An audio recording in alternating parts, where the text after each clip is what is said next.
Alright, coming with another knife review today, and it's obviously gonna be on the BRS Barebones.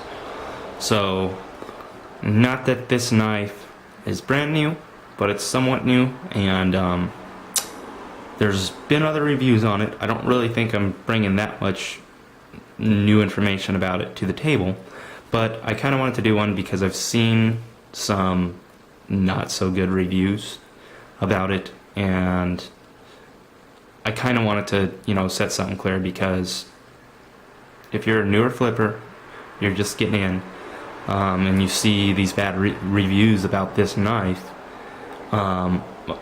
it's not fair to discourage you from buying it, especially, since it's a Blade Runner. What they do and what they make, they're great quality. They're great flippers, and the quality is awesome in these knives. BRS cares about the flipping community. If you don't know, that's what BRS was founded by. It was founded by flippers, started by flippers, for flippers. That being said, there are two things that I don't like about this knife. That's it, only two. One of them is kind of personal preference, and the other one probably is a quality thing. But overall, the quality of this thing is amazing. It's a great knife, and for the being around that $200 price tag like it is, there's not a lot of good knives out there, and if you don't want to drop $400, $500 on a Alpha Beast or a Replicant yet, this is a great place to start. So, and that's what this knife was made for anyway. It was made to be in the lower end of the market, but keep a good quality flipper. Obviously, Bradley Kimuras aren't around anymore, but when they were, that's what they brought. They were a great quality knife, a pretty good flipper, and they were cheap. I think brand new retail, they were, back in the day, they were like $80. You can still get them. They're average about $130 now, but this is a good replacement. There's some differences, a lot of differences, compared to a Bradley. Number one is the length. This knife overall length is 10 inches long. It is a long bally, but a lot of people are liking that and going to it. This is my first bally even near that length. I've got a Bradley Kimura, and my first knife that I've done other videos on, my first quality balisong that I ever got, was a Benchmade 51. I recently got titanium scales for it, which make it a little bit better of a flipper, but you can see this knife is almost an inch longer. The handles and the blade is longer than a 51. Which I think some people didn't like about the 51s because they're a little bit short. There were other things, the G10 they weren't too fond of, and the latch and pocket clip were on the same side, and it made the bite handle a little bit more heavy than this safe handle. But anyway, it's not about this knife, it's about this knife. So, this thing is like 5.8 ounces, I think. It's heavy, but because it's so long, it carries that weight nice. It's pretty even, and it flips really well. There's a lot of stuff I like about this knife. So, they've got this cool skeletonization on the handles, which not only serves an aesthetic purpose, but because this is made out of stainless steel and not titanium, like the Alpha Beast or like the scales on my 51, they had to lose some weight somewhere, and that's why they've got so much cut out of these handles, because they're stainless. Stainless weighs like twice as much as titanium does. Obviously it's not resistant to corrosion like titanium is. It is stainless steel, but it can still corrode. Especially with this, they've got like an acid stonewash finish. This stonewash looks really cool. Looks like other stonewash finishes. It's real smooth. It's nice, but it's real dark too, and I kind of like that. I like that better than the light stone washing on my 51. Yeah, that's kind of shiny. One of my favorite things about this knife is probably the latch. The latch is not like, number one, it's got a latch gate, so it's not going to hit your blade. You don't got to worry about that. And it's not like kind of some other T-latches. I think they call it a bounce latch. It's kind of shaped, you know, it's pointed right there. So when it hits the other handle, when it's closing or when it's opening, the latch bounces right out of the way, which is awesome. Because on my Kimura, especially when it was open right here, it didn't do that. The latch stayed right there, and it's got the Kimura latch is kind of flat on top, and it would just hit the latch and stop, and the handle would bounce off, and it drove me nuts. So I took it off and put a paracord latch on it. I like to keep the latches on my Bally's, so it's really cool. That is an awesome design by Blade Runners. So going up, we kind of covered the handles.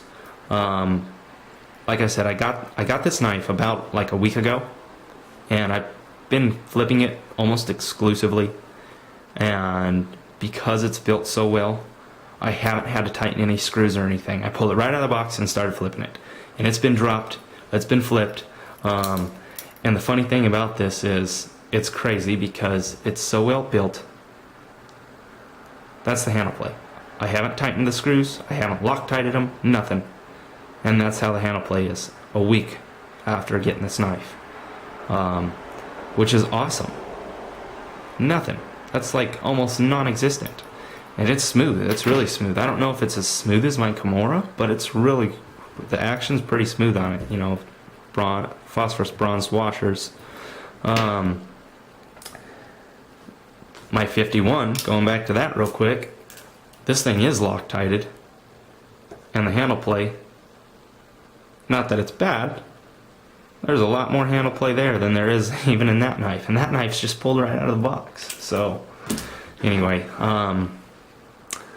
blade's pretty cool. I don't really know what to call that blade because of this weird, you know, it's kind of a modified, I don't know. Anyway, it's pretty thick blade too. It's pretty thick blade stock. I think it's even thicker than my 51's blade stock, so you don't have to worry about this thing snapping unless you're like trying to pry open car doors or something with it. And if it does, BRS has got an awesome warranty anyway. Their handles, they've got this slight 45, so they kind of rounded them off a little bit, which makes it nice because they're not totally square, which is something I wish they would have done to the spine of the blade, because you almost have to get this thing crowned. At least I do anyway, which is kind of expensive if you're on a budget. They offer it, but it's like 90 bucks. If you can tell, the spine of this blade has got a wicked edge on both sides. It's not like it's so sharp it's going to cut you or anything. But number one, with the weight of this knife, you know, doing ricochets and stuff bouncing off, that kind of hurts. And then, you know, I noticed when I was doing chaplains and doing rollovers and stuff, that digs into you, and it kind of gets sticky. So doing something like a chaplain or a rollover, when that edge of that spine does stick in, the knife sometimes kind of wants to just, I don't know, lose the momentum, and it just kind of plops over, and it doesn't go anywhere. So it's kind of weird. It almost needs a crown, but I don't know if you could get used to it. The 51 has a crown stock, so you know I might be being a little picky. But my biggest, hugest gripe about this thing is obviously it's Zen pins, which I like Zen pins over Tang pins. But this thing that makes the cups for your Zen pins, that little nipple, which I've seen a lot of people, even everyone that has good reviews on this, they gripe about this.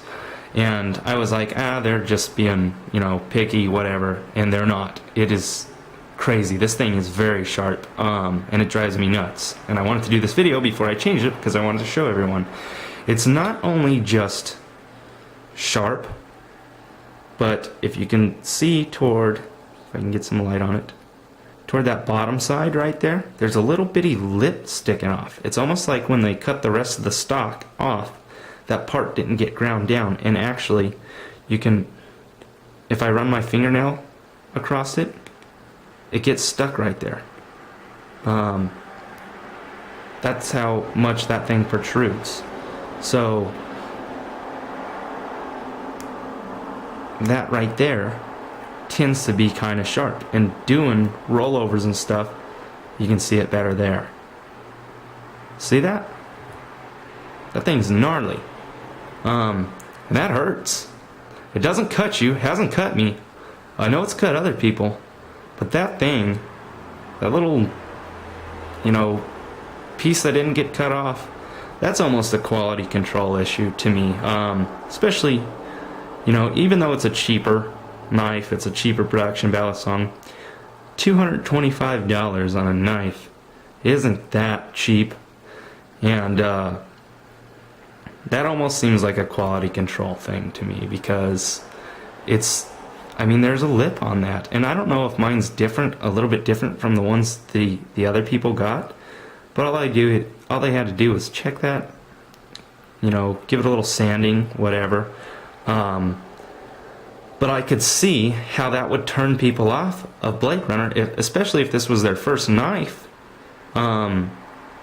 because of that. Because that is a little bit, you know, when you're spending over $200 on a knife, and when it's cutting you and digging into your skin like that with that thing, kind of sucks.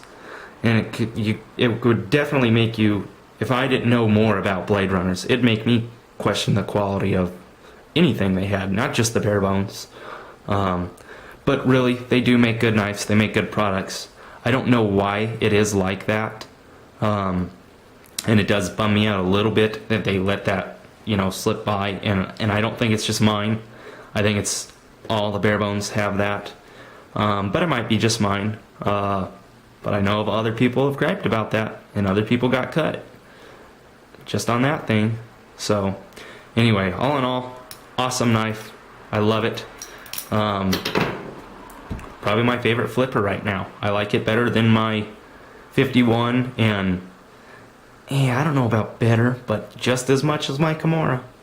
So they're a great knife, and if you don't want to spend the money on an Alpha Beast or a Rep, and don't want a 51, which I wouldn't recommend a 51 anymore without Flytanium scales, Barebones, it's the way to go. So anyway, hope you like it. Thanks for watching, and check out my next video later.